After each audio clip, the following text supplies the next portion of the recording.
Hey guys, so one of the viewers of my channel has requested that I make a video on the violinist Camilla Wicks. So thank you very much for that suggestion. Thank you also for the lovely comment that you left me. I'm happy to oblige. It's an opportunity for me to research a violinist that I know next to nothing about, and so I've decided to make this video on Camilla Wicks. Before I do that, I just wanted to speak a few moments about my grand odyssey in Scotland that I just got back on. Now, I made some videos of my journey and it's over on my Lost Poem Bike channel. If you're interested in motorcycle journeys, then feel free to head over there and view those videos. It's a separate channel altogether from this violin one. But the reason I mention it is it's given me a new dimension really on one of my favourite classical works, which of course is the Scottish Fantasy by Max Bruch. Now, I know that Max Bruch hadn't visited Scotland at the time he made this composition. He had, however, made many trips to the library and was researching Scottish topics. I believe he may have possibly borrowed themes from Scottish folk songs as well. And eventually he did make it to Scotland and he was able to see what he'd imagined, you could say.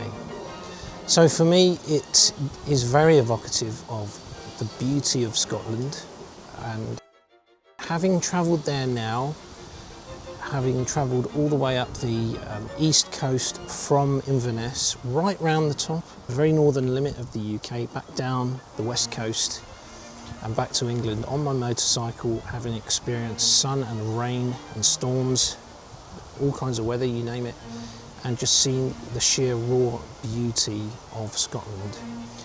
I don't think I'm ever going to be hearing that piece in the same way, because every time I listen to it now, I will be thinking of my journey there. So I just thought I'd mention that. And now let's proceed with this biographical video on Camilla Wicks, as requested by one of the viewers. Thank you again, and enjoy the video. Who was Camilla Wicks? Camilla Wicks was a world-renowned child prodigy, violin virtuoso and beloved professor. Camilla Dolores Wicks was born in Long Beach, California on August the 9th, 1928, and she lived to the ripe old age of 92, passing away on November the 25th, 2020. Camilla Wicks led a stellar career in the dozen years after World War II, one of a select group whose achievements helped to advance women violinists' prominence on the concert stage.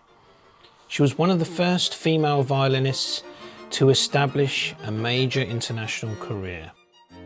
Other names that spring to mind, such as Jeanette Neveu, who was actually a little older than Wicks, show that Wicks was not alone in this endeavour, but truly famous female violinists were quite few and far between at this time. Her performing career included solo appearances with leading European and American symphony orchestras, including the New York Philharmonic, Philadelphia Orchestra and Chicago Symphony Orchestra. Let's go through the events of her early life then. Camilla Wicks was born into a musical family. Her father, Ingvald, was Norwegian and a violinist, but his career was cut short following an injury during World War I, for which he had volunteered after having moved to America. His mother, Ruby, was American-born, but also of Norwegian descent, and was a pianist. The atmosphere in the home was intensely musical, with music lessons taking place, her elder sister Virginia gravitating to the jazz world, and Camilla herself taking up the violin, following in her father's footsteps. And so she took lessons from her father from the age of 3½, and it soon became apparent that she was a child prodigy. At her 4th birthday party, she played a trio with her father on second violin and her mother on piano.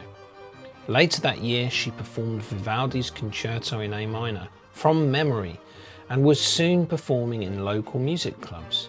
Her true debut came at the age of 7 with the Mozart D Major Concerto, Köchel 218, at the Long Beach Musical Auditorium.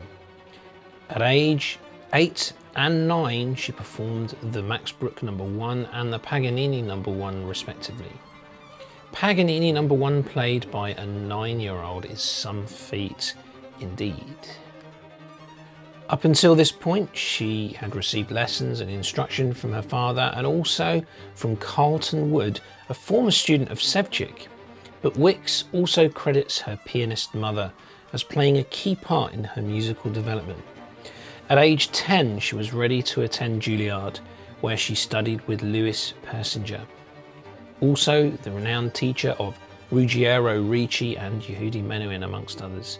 Wicks herself mentioned that Persinger was the most important musical influence in her life. In her later teens, she studied with Henry Tamianka. Her New York debut came in 1942 in a town hall with Persinger accompanying her on piano. Her program included Brahms' A Major Sonata, Isaïe's Ballade, Paganini's First Concerto in Wilhelm's arrangement, and an unusual selection of short pieces by Samazeu, Monasterio, Albanese, Scott, and Compagniettes. In 1943, she made her debut with the LA Philharmonic Society, playing the Saint-Saëns B minor concerto. Her earliest recording was a broadcast of the Glazunov Concerto from a 1943 New York recital. By age 15, she won the second prize in the Leventrit competition, with none other than Zino Francescatti amongst the jurors. Francescatti was subsequently instrumental in arranging her subsequent Carnegie Hall debut. Her star soon began to rise to great heights. She performed under many of the leading conductors of the day, such as Reiner, Stokowski and Walter. In 1946, her first European tour began, the first of many.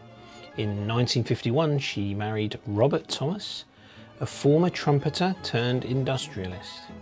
In 1953, just 2 months after the birth of her first child, she performed the Tchaikovsky Violin Concerto at the Hollywood Bowl. More babies were born, but she continued to perform and was becoming quite popular in Scandinavia. She is apparently highly regarded. She also made a number of recordings for his master's voice, Mercury and Philips. Studio and concert recordings have been reissued on the Music and Arts, Biddulph and Simax labels. At the peak of her fame, she decided to retire from the concert stage to devote herself to her family. Upon resuming her career, she remained an outstanding, if intermittent, performer for several more decades. Apparently, Isaac Stern viewed her very highly, and Ruggiero Ricci even gifted her a violin. From 1956, with family commitments, she limited herself to concerts nearer to home and focused on raising her family. She says, "I was always playing with one of my children inside me. I was pregnant with my first daughter for the Beethoven Violin Concerto at Carnegie Hall, and then I continued while I was pregnant with my son and so on.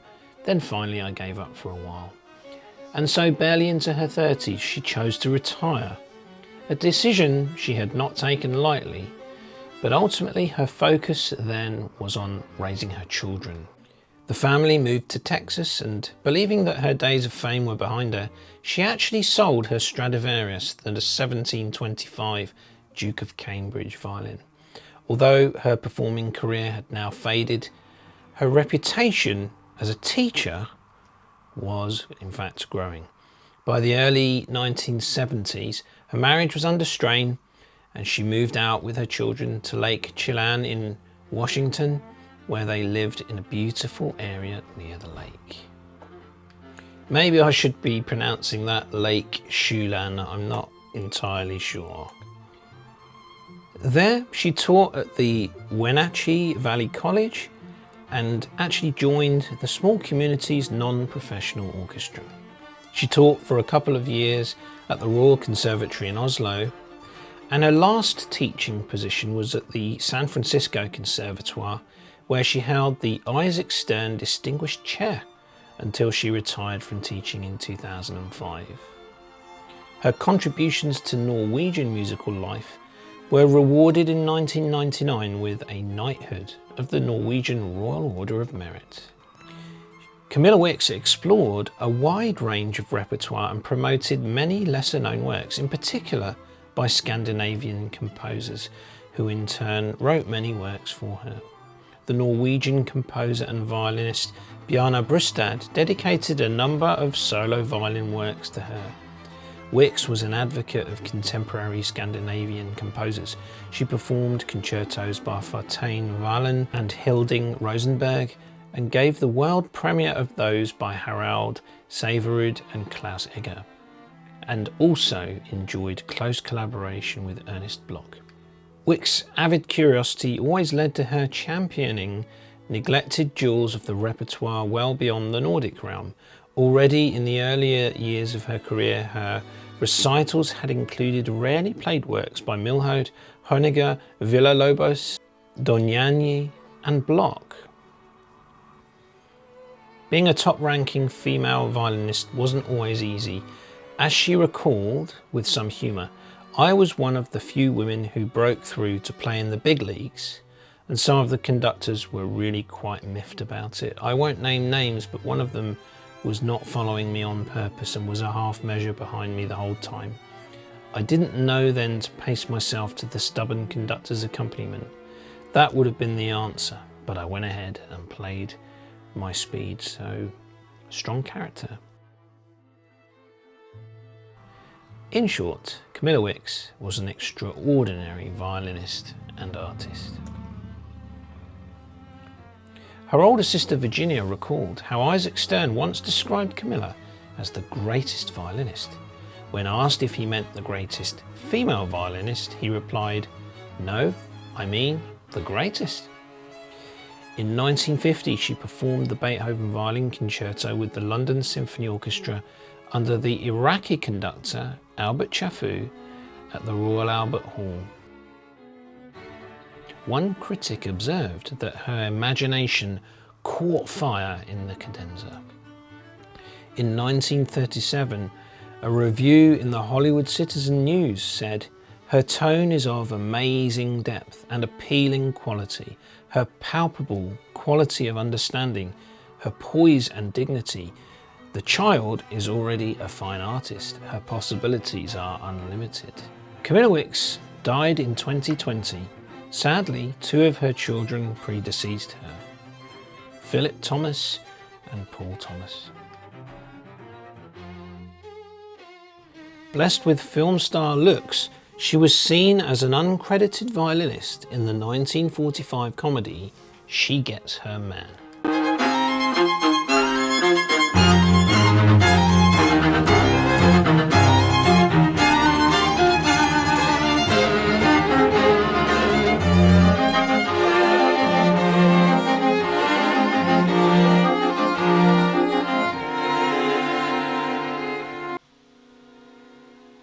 Finally, let's take a look at the 2 main violins that were owned by Camilla Wicks.